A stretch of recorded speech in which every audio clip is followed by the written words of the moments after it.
Gideon, also known as Jerubbaal, was a prominent figure in the Bible and played a significant role in the history of Israel. His story is found in the book of Judges, chapters 6-8, and spans several years. Let's delve into the long history of Gideon. Gideon's story begins during a tumultuous time in Israel's history when they were constantly being oppressed by the Midianites. The Midianites were a powerful nomadic people who would invade Israel every harvest season, destroying their crops and leaving them impoverished. In this dire situation, the Israelites cried out to God for help. God responded by sending a prophet to remind them of their disobedience and idolatry.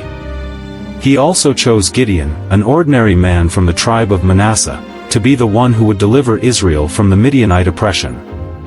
One day, while Gideon was threshing wheat in a winepress to hide it from the Midianites, an angel of the Lord appeared to him. The angel greeted Gideon, calling him a mighty warrior. Gideon was initially confused and questioned how God could be with them when they were suffering so greatly.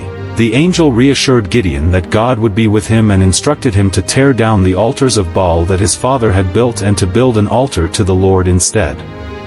Gideon obeyed, but he did it at night out of fear of his family and the townspeople. Soon after, the Spirit of the Lord came upon Gideon, and he blew a trumpet to summon the Israelites to rally against the Midianites. However, Gideon still doubted his calling and asked God for a sign. He placed a fleece of wool on the ground and asked that it be wet with dew while the surrounding ground remained dry. God granted his request. Still uncertain, Gideon asked for a second sign. This time, he requested that the fleece be dry while the ground around it was wet. Again, God granted his request. These signs reassured Gideon of God's presence and his calling to lead Israel. Gideon then gathered an army of 32,000 men to face the Midianites.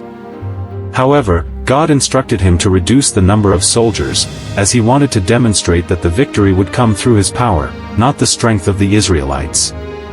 Gideon sent home anyone who was fearful, leaving only 10,000 men. But God was not finished reducing the army. He had Gideon take the remaining soldiers to a stream and observed how they drank water.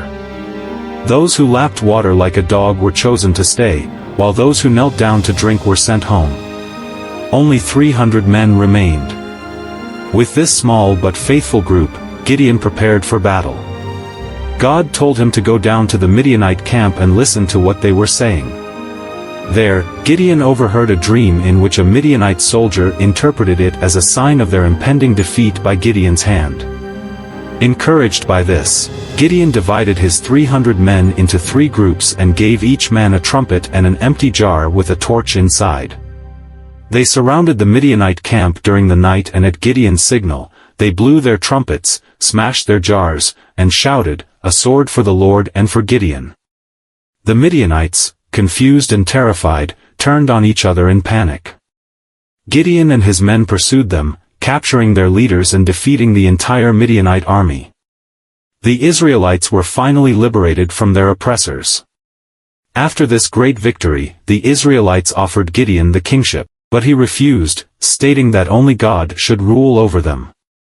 However, Gideon requested gold from the spoils of war and made an ephod, a priestly garment, which eventually became an object of idolatry for the Israelites. Unfortunately, Gideon's later years were marked by a decline in his faithfulness to God. He had many wives and concubines, and his sons went astray, leading the Israelites into idolatry. Gideon died at a ripe old age, and the Israelites soon forgot about God's deliverance through him. Despite his flaws, Gideon's story remains one of faith, obedience, and God's power working through an ordinary individual. His legacy serves as a reminder that God can use anyone, regardless of their weaknesses or doubts, to accomplish great things.